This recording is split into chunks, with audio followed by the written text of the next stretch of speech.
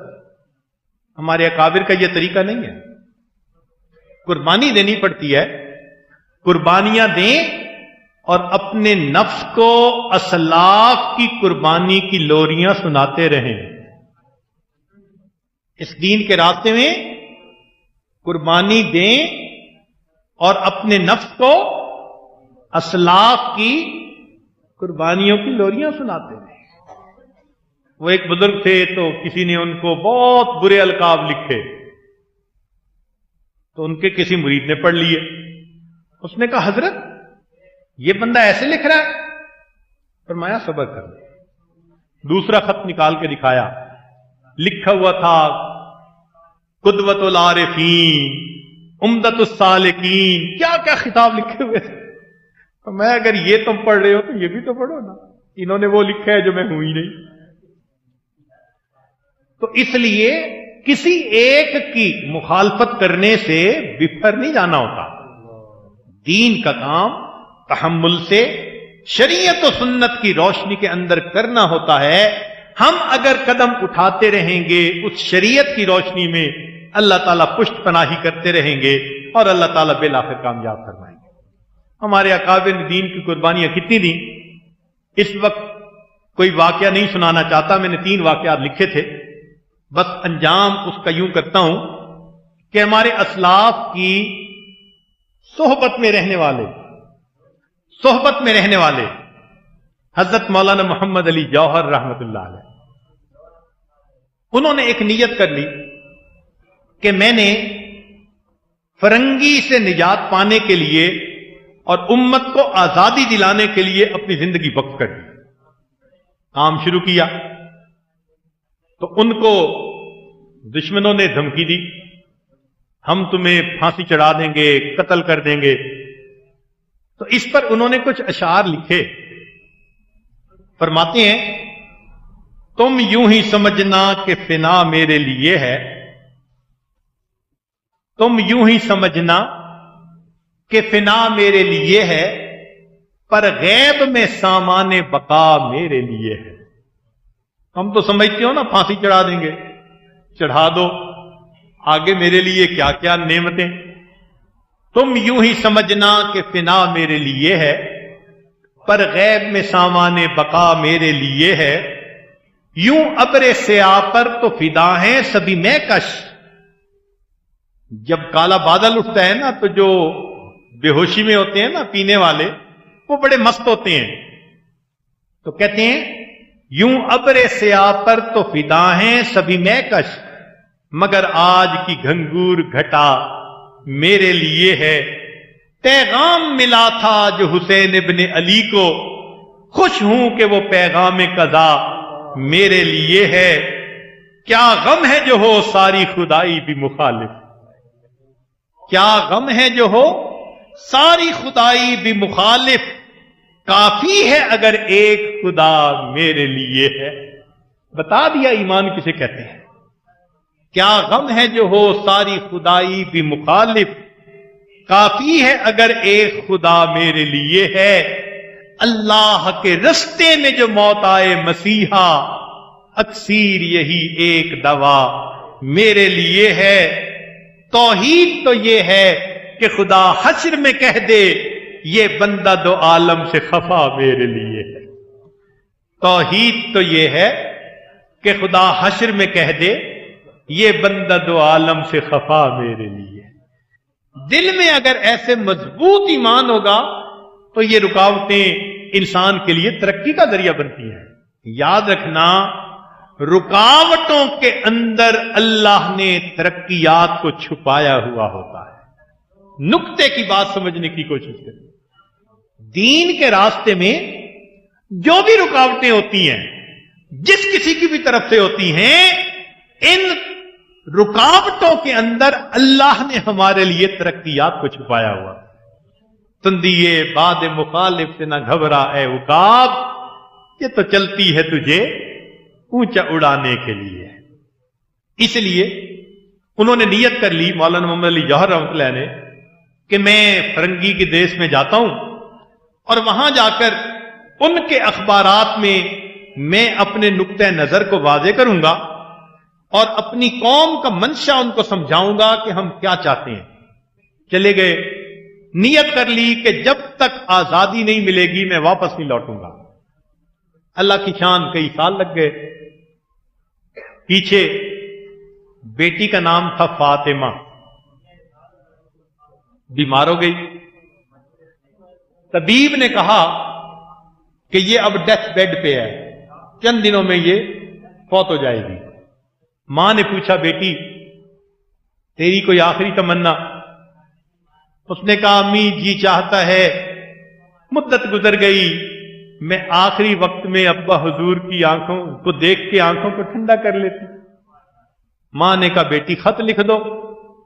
بیٹی نے خط لکھا کہ میں زندگی کے دن گن رہی ہوں، میری آخری تمنا ہے میں آپ کو دیکھوں اور پھر جدا ہو جاؤں۔ اب سوچئے، پردیس ہے، جوان عمر بیٹی کا خط ملتا ہے، دل پہ کیا گزرتی ہے، مگر ایک مقصد سامنے تھا۔